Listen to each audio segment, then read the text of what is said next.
আমরা কিন্তু ফেসবুক আইডির পাশাপাশি ফেসবুক পেজেও কাজ করতেছি ইনকাম করার জন্য। সেক্ষেত্রে আমাদের আইডিটা ঠিক আছে কিনা, আমরা এই আইডি থেকে ইনকাম করতে পারবো কিনা, সেই বিষয়গুলো নিয়ে মূলত আজকে 4টা পয়েন্ট তুলে ধরতেছি।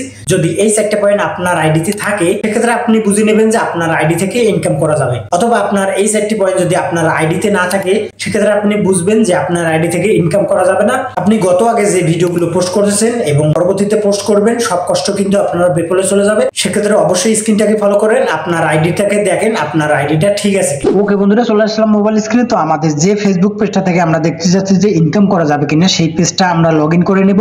আমি আজকে দেখাচ্ছি আপনাদেরকে এই পেজটার মাধ্যমে। তো আপনারা এখানে লোগোটা দেখবেন, এখানে ক্লিক করে দিবেন। ক্লিক করে দেওয়ার পর দেখবেন যে প্রফেশনাল ড্যাশবোর্ড, এখানে ক্লিক করে দিবেন। ক্লিক করে দেওয়ার পর এইরকম ইন্টারফেস আসবে। তো আপনি স্ক্রল করে নিচে আসবেন।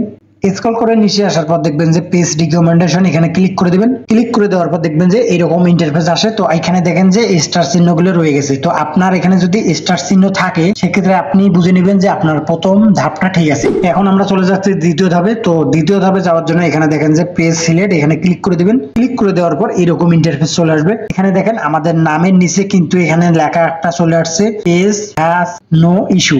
এখানে যদি আপনার এখানে এই লেখাটা থাকে এবং আপনার আইডিতে সবুজ এই চিহ্নটা থাকে সেক্ষেত্রে আপনি বুঝে নেবেন আপনার এখানেও ঠিক আছে। তৃতীয় নম্বর পয়েন্টটা হচ্ছে এখানে দেখবেন যে good news no violence too, এই অপশনটা আসছে। এখানে যদি আপনার এই অপশনটা থাকে সেক্ষেত্রে আপনি বুঝে নেবেন যে আপনার তৃতীয় ধাপ ঠিক আছে। 4 নম্বর পয়েন্টে যেটা থাকতেছে, অবশ্যই যে ভিডিওগুলো আপনি পোস্ট করতেছেন অবশ্যই কিন্তু আপনার সেই ভিডিওগুলো নিজের থাকতে হবে, সেক্ষেত্রে কিন্তু আপনি ইনকাম করতে পারবেন। ওকে বন্ধুরা, এই ছিল আজকের ভিডিও। আজকের মতো এখানে শেষ করছি। তো দেখা হচ্ছে নতুন কোনো ভিডিওতে।